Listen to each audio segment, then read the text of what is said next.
Hi, I am Kedger on Two Wheels, and this is part 3 of the beginner series. On this one, we're going to talk about something you probably think you already know how to, which is braking. Braking is, surprise surprise, not as you think it is. This is your front brake and this is your rear brake here. Okay, it's this pedal down here. You should always use them both, unless except in very specific circumstances, but even so, generally you use them both. This bike has ABS and combined braking system, making it very safe to brake, which is a perfect bike to train and to show you this. Now, why is braking odd? First thing, try to hear this. I'm going to turn off the bike and try to hear this. Hear this click? Respect this click. According to what I was taught, this first click is the activation of this first pump, which sends the fluid down into the main pump for your brakes. So what happens, why is this important? If you don't respect this click and just grab it with all 4 fingers and just go like this, it just slams shut the brakes and instantly locks up your front wheel. And if you do not have ABS, that means your front wheel will lock, will slide out from under you, and you'll slam down on the floor. Roadcraft Nottingham has an awesome video showing exactly this. Okay, it was wet, but even so, this can make you fall. This will make you fall even in the dry. It just instantly locks up your wheel.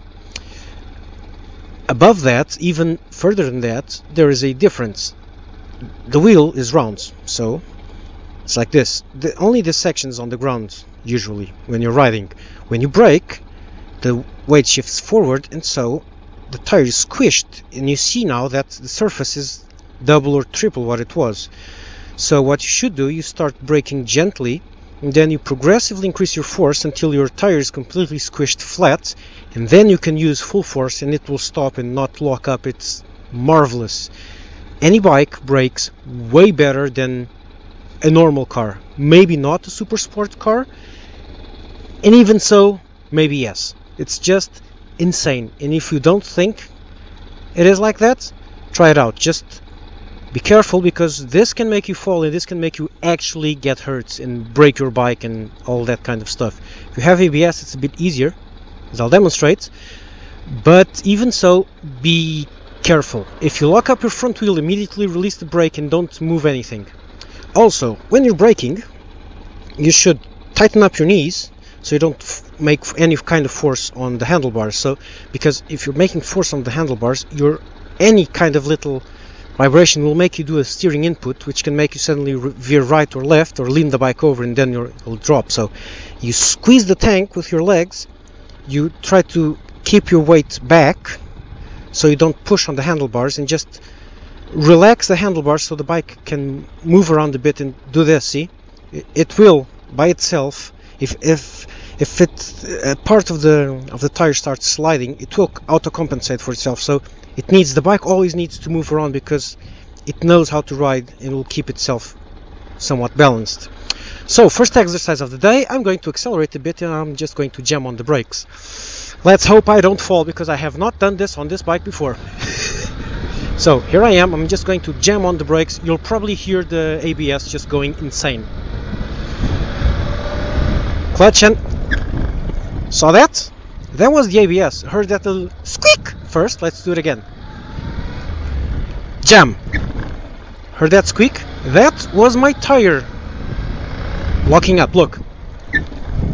That's the tire actually locking up instantly. As soon as I grab a handful of the brakes, the tire just goes wank. Heard that? So I'm going to turn around here. This is a hotel, by the way. Very expensive one. And this is private property, so let's try not to screw things up too much or they'll kick me out. But this is good pavement.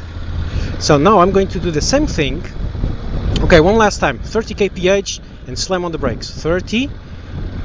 Clutch and brake. Saw the time it took me to brake? Now the same thing, properly applying the brakes. Even though this has ABS, so this makes it way easier. If this didn't have ABS, I would have either fallen or had to release the brake to not fall.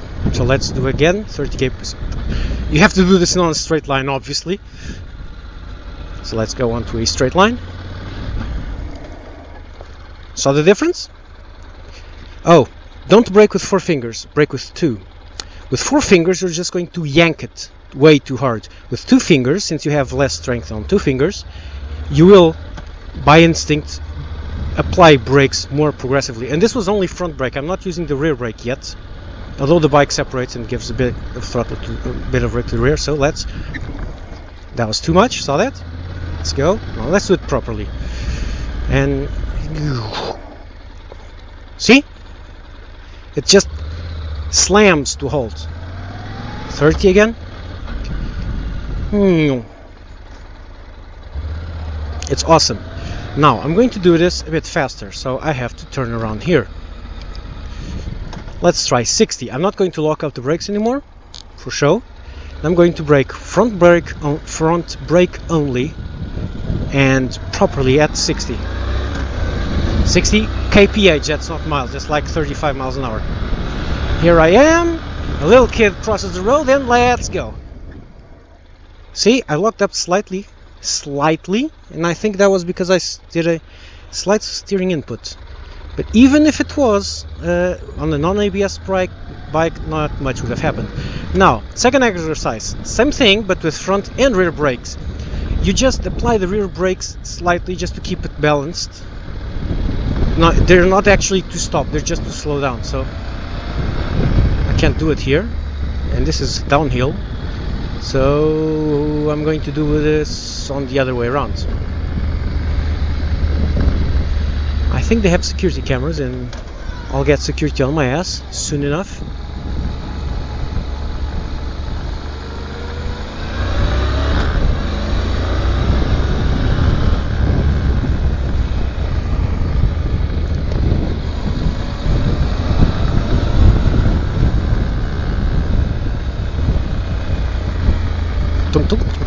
Let's go. Okay, 60. Little Timmy crosses the road, and then front and rear brake. Ooh. Front and rear. See? Did you see how fast that was? And that's still not it. You can still use another technique to brake faster, which is the gears. Now the gears is like this. You're never going to fully release the clutch. You're never going to fully pull in the clutch. You're going to keep it on that spot where it slides. And then you're just going to click down as fast as you can down to first, because if you want to brake hard, you're assuming you're going to need to stop. That was me putting on the wrong gear. I'm in third.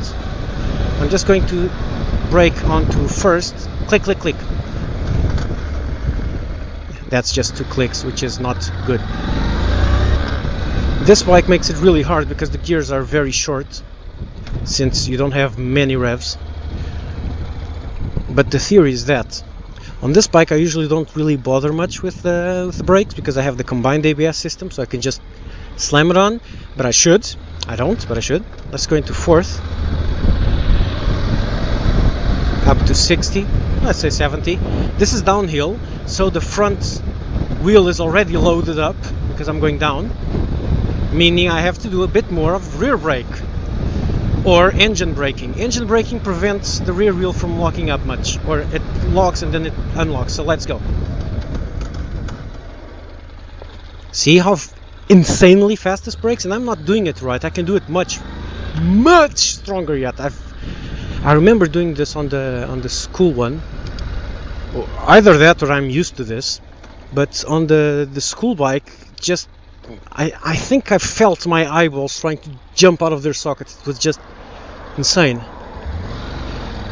Granted, it was a Hornet, but even so.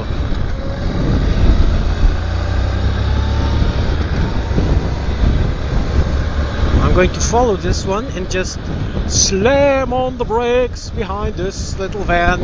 No one behind me, no. Can I exercise? Yes, I can. 5, 4, 3, 2, 1, brake. I panicked a bit because the bike went squirrely for a moment there. So I just released everything to make sure I got it under control, and then reapply the brakes. Because this is a lesson, but I do not want to crash. That's just basically it. An emergency brake works like this, but you need to practice. So practice. Take whenever you can. Do an emergency brake every now and then. Obviously, this ruins your brakes. This will spend a lot of brakes. This will spend a lot of tire. So it's an expensive. It's an expensive piece of practice, but it can make the difference between crashing and not crashing. And this is important. Why? Because if you see those crazy Russian videos in which people crash every 10 seconds, and if you look at a few of them with bikes, for example 100 motorcycle crashes in 100 seconds or something like that, you will see a trend. About 90% of the crashes have two sources. One source is a biker overtaking cars on a place like this. For example, he's overtaking cars here, and then a car just turns left and slams onto the biker. That's the biker's fault. Okay, that's the car's fault because he needs to look before he turns, but actually it's the biker's fault because he needs to know that's not a smart place to overtake anyone. Actually, you can't overtake there for a very good reason. So don't overtake on those spots. The other kind of crash is something happens, and then the biker tries to brake, and as soon as he brakes, pow, he's down on the ground. Why? He grabbed a handful of brake and he just fell. Thing is, at least here, many schools don't actually teach you how to brake. They just tell you, okay, that's the brake, be gentle with it, and that's it. And then you don't know how to brake, and then when an emergency happens, one of two things happen. Either you don't brake enough and you slam into the car, or you brake too hard and you slide under the car. Anyhow, it's painful. So I was taught to brake correctly, and it has already helped me a few times. And even so, I advise ABS because you can't rely on yourself on an emergency. As you saw, I managed to lock up the brakes a few times. Okay, I'm not very experienced, but the ABS, the one time you're going to use it, to need it, is going to save you from a crash. For example, you're braking, even if you're very experienced, you have to do an emergency brake, and on the emergency brake you don't pay quite as much attention to the ground. You hit a spot of pavement that's slightly smoother, front wheel locks up, and you slide under the car and you die.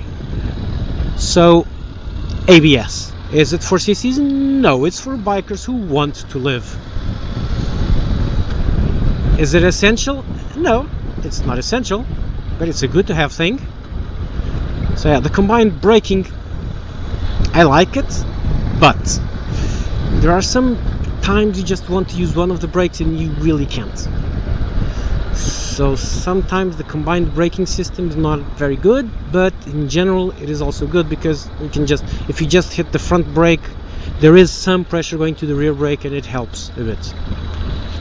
Likewise the other way around, you hit the rear brake and the bike just doesn't go like this, doesn't slide under you because the front brake is also being applied, so it's a bit more balanced. So you brake and you can feel the front dumping. So that's it, get your out.